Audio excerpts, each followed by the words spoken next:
Hey, yo, what's up? It's your boy, Paulie Paul, and you're watching Spit Your Game TV, the show where we do hip hop news and interviews. Make sure to check us out on Instagram, like us on Facebook, and my personal favorite, the website SpitYaGameTv.com. And last but not least, hit that subscribe button, see more episodes like this. Yes, y'all. Today we have another very special guest in the building. A producer, a director, a journalist, an actress, a writer, a radio host, and the host of a very own show, The V-Line, Ladyvlit herself. What's up? How you doing? I'm blessed. How are you? I'm great. It's nice meeting you. Finally, right? I feel like we already know each other, so it's cool. That's what's up. The V-Line started 3 years ago. The last year it took a kind of year off. So it had a year season while it was going out. Right now it's coming back. So in the next month you can expect a lot of interviews to be coming out. The V-Line's got a whole new look, a whole new atmosphere. It's my baby. So you guys are not going to see the same thing that you had before. So I can't wait for that. But I'll keep you guys tuned in. Then the next month, expect the V-Line to be back in full effect and different.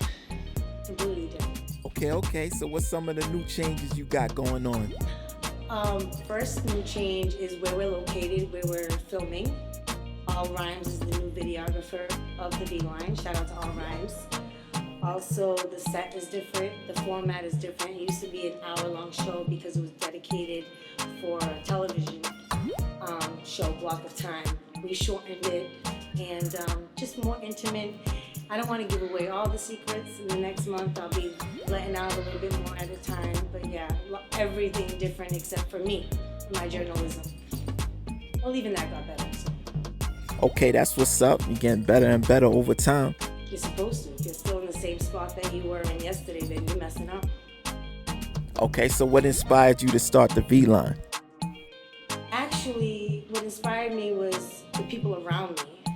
I had so many talented people around me, and I was lucky enough to have the opportunity to build a platform that would shine light on them. I didn't feel like enough artists had the information that they needed to succeed, or they didn't have, Boston itself didn't have enough platforms for indie artists for them to succeed. So once I got an opportunity to do that, I just wanted to get all the information I could and bring it to the people that needed it. So what's your main focus as far as the show goes? What type of artists? Top tier artists, worldwide. It's not going to just be based in New England. I'm going to be traveling out of state, out of the area to interview artists that are popping all over the United States. So that's going to be something great I'm looking forward to do. Just intimacy. It's going to be set really, about the artist, getting to know the artist personally. That's what it's going to be based on, really intimate. So you know a lot of artists. I know a lot of artists. Yeah. Oh, I know a lot of artists. And I'm very lucky to have made best friends and family out of some of those artists. I've been lucky enough to be around these artists when an idea turned into now projects that everyone's getting to hear and flipping out about. So being who I am, I've had the opportunity of being in studios and seeing moments that people don't get to see.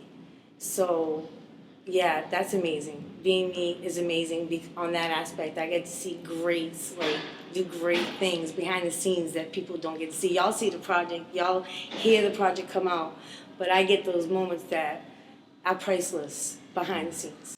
So you get to see how a song was made.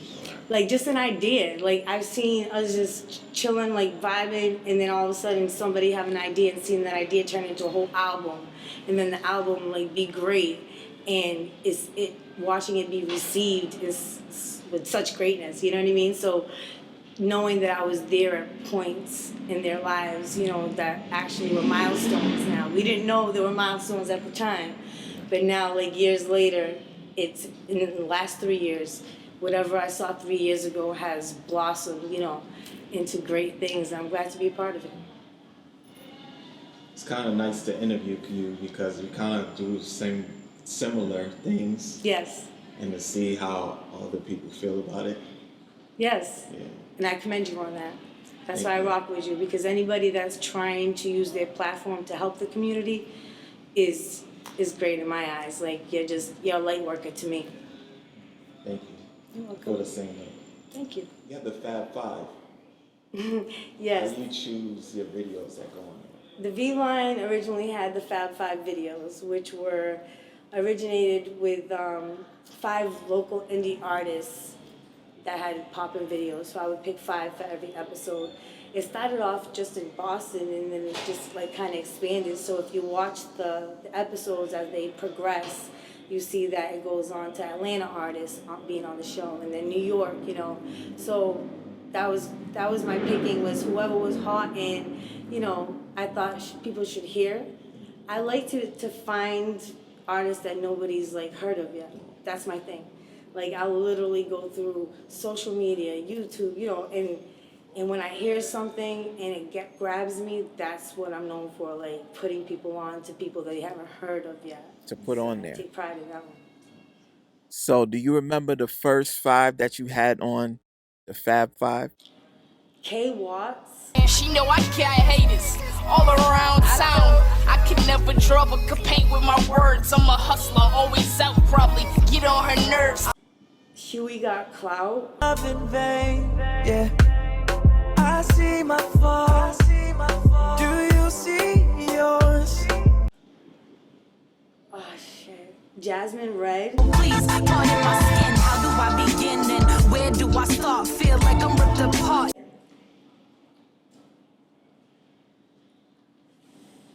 Ooh, I'm missing the other 2. I'm missing the other 2. Oh. I got 3 out of 5. That's still good. It was a lot of episodes, man. Right. I met an artist here that introduced me to K Watts' music. Right. And while searching up her music, I stumbled upon your channel. Oh, right. Through K Watts and stuff? Yeah. Shout out K Watts, that's my homie. Yeah, she was on the first episode, I believe, of the V Line, and we still cool as heck to this day. Like, that's my homie. And she doing big things with her video and stuff. Yeah, she's dope. Nice. So you was telling me that you do poetry. Yes, I do poetry. My goal is to put all my poetry in a book and put it out. I've been writing poetry since the age of 10 years old. That was my form of therapy, that and music. So I learned how to play piano and sing and stuff, and dance. But poetry has always been just my way of, when I'm going through something, just to get it out. It's the only kind of way I know how to communicate at times. I can't do it verbally, but I can write it in a poem and articulate my words well enough. I think the best way I can is to do it in a poem. Yeah, so the poetry is dope. I don't share it with everybody. I'm just starting to. I'm just learning how to be comfortable with it. So the ones close to me know more about the poetry than others. So thanks a lot for putting it out there. But I guess that's the universe pushing me to be more open with it. Because everyone that I've been open with the poetry has received it and said, yo, you gotta do something with that. So yeah, it's been a long time, like since I was 10 years old, so like 30 years I've been writing. I'm also a published writer. I've been published since the age of 10 in newspapers and in articles. I was talking politics at 10 years old because I had people that were in the Desert Storm War, and I wrote an essay about it, and my teacher sent it to the newspaper, and they put it on the front page at 10 years old. And it happened again when I was 12. I also wrote another essay. So the writing is really therapy. Wow. It's nice that you've been writing for that long. Yeah. I can't wait to hear one of them. I'll let you in. Before the book, I'll let you in. We cool like that now. That's what's up. Since you want to blast me, but it's okay. What other artists do you have in mind when you start up your show? I don't want to give out too many names because I already got my list of who's booked. for the new V-Line episode when it drops. So I can't give out my names, but it's just top tier, quality over quantity. Like, you gotta be popping, I'm good with music. Like, I have an ear for it. So it's like, if you can get my attention and you can make me alive inside with your music, then I'm calling you for an interview. That's it. So it's basically just you pick how you feel about the artist. Yeah. And how I feel the artist can bring a message to the community. Like, say I hear an artist's music and I feel like everybody needs to hear this message. This is important. It's that powerful. It's that much light that needs to be shared. Then, that's a different thing. Then I'll push that too. And it's not just artists. Like, we have other things. Like, you don't just have to do music to be on the V-Line. You can do movies. You can do film. You can do behind the scenes. You can write. You can anything with arts, theater, entrepreneurship. You own businesses, black businesses. Like, I really just want to shine light on people that are doing good and trying to do good in their community every day. Like, I come from a place that we all make mistakes. A lot of us had a hard life.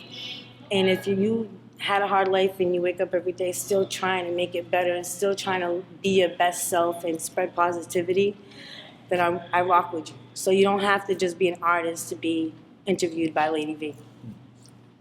Yeah, I seen one of your episodes. We had a dancer on there. Oh, my little man? Yeah. Johnny L. Yeah, he actually sings the gospel.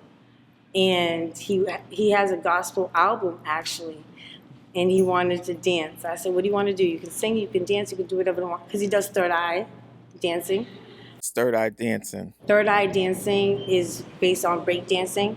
It's in New Bedford, Mass. It's a whole movement, third eye dancing. I don't think I'm saying it right, but I hope I am. Yeah, he wanted to dance. So, like I said,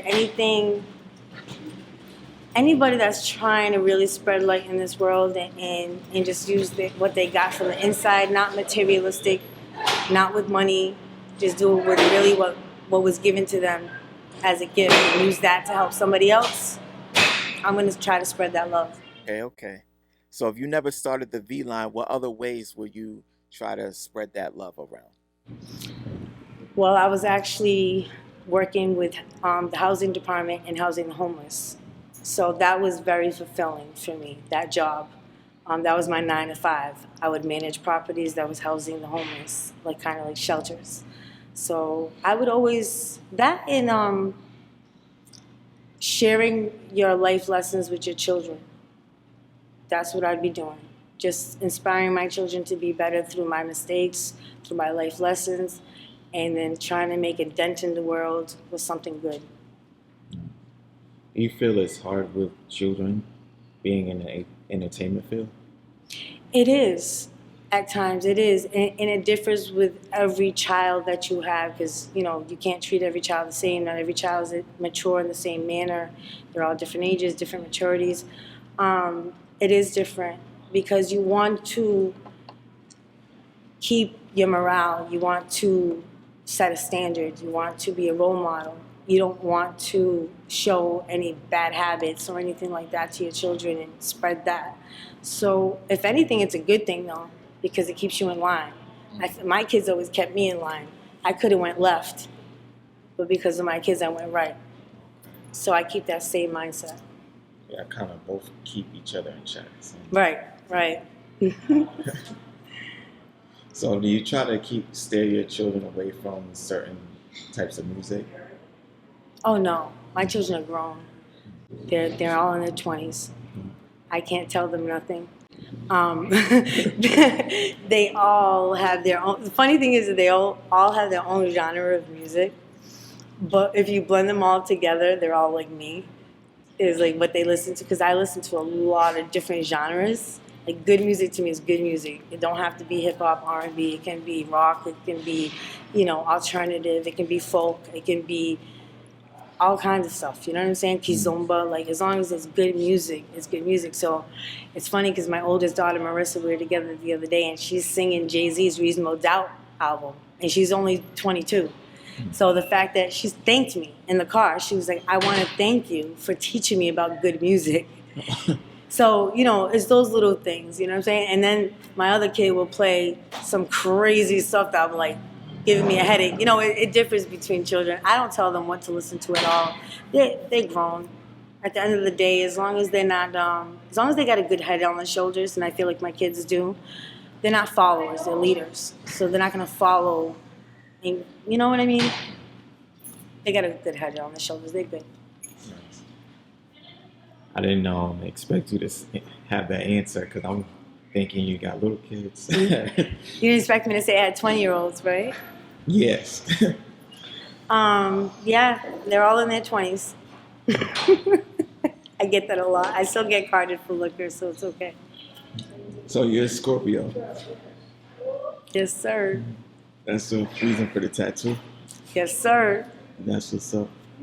I was going through a rebirth, so I like this kind of pain. So every time I go through a rebirth, I pain for a tattoo. And this one just was that. That's how I felt. The sting is out. That's how I felt at the time. So yeah, I got that. Were you trying to sting someone? I wasn't trying to sting anybody specifically. I was just probably fed up with people walking all over me. And that was my thing, like, the sting is out now. You know what I mean? You're not going to walk all over me anymore. I think that's what that was. Did you ever put that in your poetry? Yes. So you have a label? I am part of the No Attempts label, founded by Ricky Grams, a.k.a. Andre Ricardo, Free the Godfather. And yes, the label is the family. And I am also the head of No Attempts Media. So you'll get to see all the hardest artists on No Attempts, part of Shooter's Music. Shout out to Shooter's Music. Yes, the label is the family. How'd you come up with that name? Actually, Ricky Grams came up with that name. So we're going to have to wait for his interview on the V-Line for you to get that scoop. But y'all can expect it. There will be an interview from Ricky Grams, a.k.a. Andre Ricardo, on the V-Line. I can't tell y'all when, but look forward to it. It's coming. Yes. You're going to read my poetry. Look at you. You're going to read it. I got you. Thank you for coming through. I appreciate it. No problem. Anytime. We're going to do this again.